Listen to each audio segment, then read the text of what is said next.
The hybrid, the forbidden child of the two realms. The era before memory. There was a time older than Genesis. A time erased from the scrolls of Moses. Unwritten by prophets. Buried under angelic secrecy. Humans call it the Shrouded Age. Back then, creation was still soft, pliable, alive. The sky had no name. Mountains could still bleed.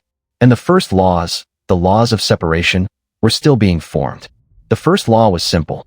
No immortal shall create life with the mortal, because such a union would form something neither side could control, something capable of bending the laws themselves. The first law had never been broken, until Saheliel. Chapter 1. The Watcher Who Learned to Feel. Saheliel was not a warrior like Michael, nor a herald like Gabriel, nor a destroyer like Azrael. He was a watcher, assigned to observe early humanity. They stood in silence across the earth, never interacting, never influencing, only recording every moment humans shaped for themselves. Watchers were stripped of emotions. No joy, no sorrow, no curiosity. But Saheliel, something in him malfunctioned. He watched humanity so closely, so intensely, that emotions grew inside him like a disease.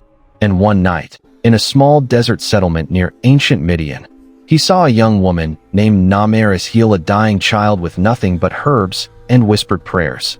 Something awakened in him. Not lust. Something far older. Recognition. Chapter 2. The Woman Who Spoke with Stars. Namaris was not ordinary. Her ancestors were starlight hearers. Those who could sense celestial beings without seeing them. Villagers feared her. They said the wind followed her. They said shadows shifted when she prayed. They said she sometimes dreamed with her eyes open. Yet she lived quietly, healing the sick, guiding midwives, whispering ancient rites no scripture has ever recorded. She was not chosen by Saheliel. She was drawn to him before he ever appeared. Her dreams had warned her. A light without warmth is coming, and it will call your name. Chapter 3. The Descent. On the night the desert swallowed the moon, Saheliel descended for the first time, his true form bending the air, casting shadows that moved in unnatural ways. Namaris did not flee. Instead, she whispered, trembling, "You are the one who watches." He stepped closer. His voice was like distant thunder muffled by clouds. "I am forbidden to be seen." "Then why show yourself?" "I do not know." Watchers were not meant to speak to mortals.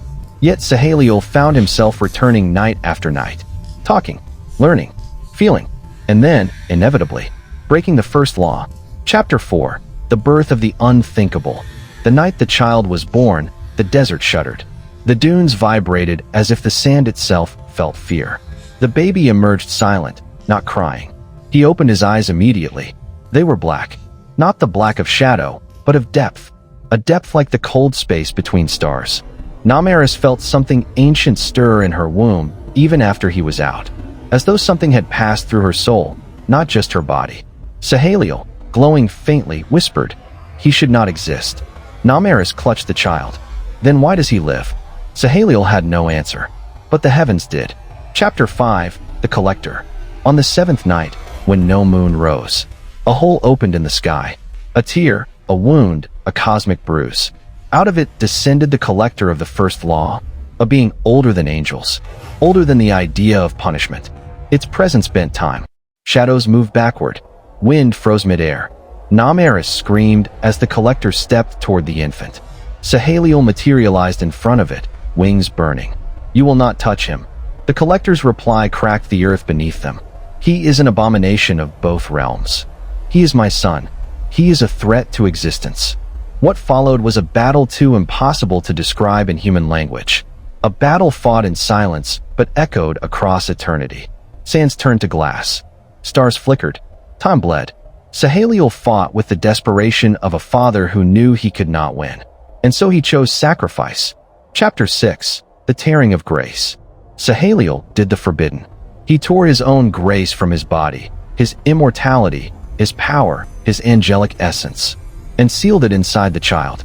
A shockwave split the desert floor for miles. The collector recoiled. It could not read the child anymore. Not angel, not human, not hybrid, something else. Saheliel fell to the earth, now mortal, bleeding from every pore. The collector stared at the newborn, then whispered, "You have made a god no one can predict." And it vanished. Sahaliel died in Namor's arms before dawn. Chapter 7. The boy who was never meant to exist. Namaris named the child Aaron. He grew too fast, too aware. At 3, he spoke in languages no human had ever written.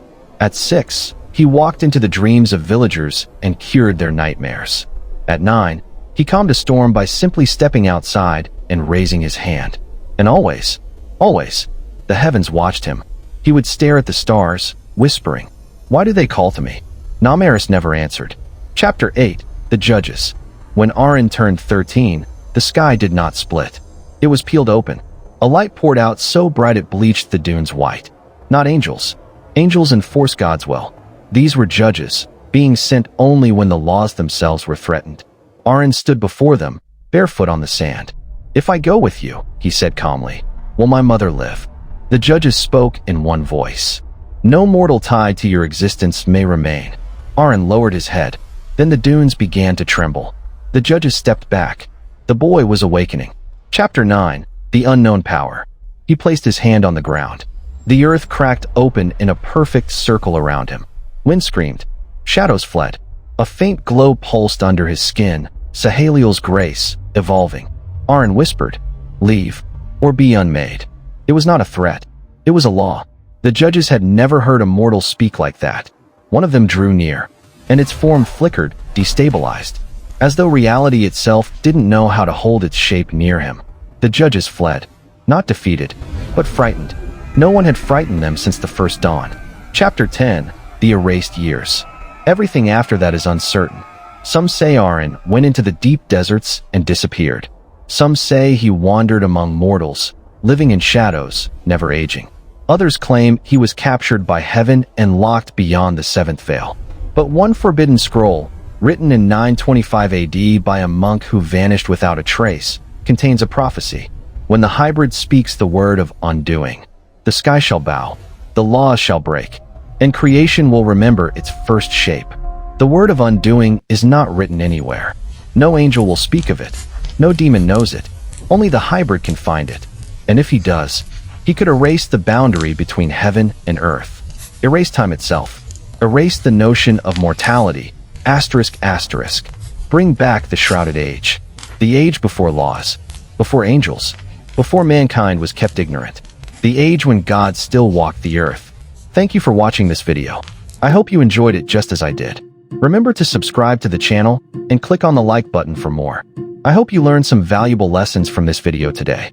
See you in our next video.